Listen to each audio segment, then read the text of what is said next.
မောင်ညာမြတ်ဆုံးသူလို့ရှိနေမယ်အမှုရှိမှာစွန်တေမှုလို့လည်းမောင်ညာမြတ်ဆုံးကြောက်ရွံ့မှုလို့လည်းမောင်ညာမြတ်ဆုံးသူလို့ရှိနေမယ်အမှုရှိမှာလင်းစံများတဲ့ဘုရားကောင်းကြီးဘာရဲ့လားစင်ဘဝရိုလာဘုချိန်တမီဘဝရိုလာဘုချိန်တမီ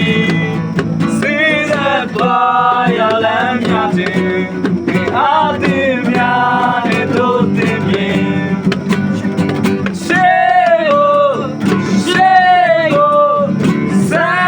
จจิ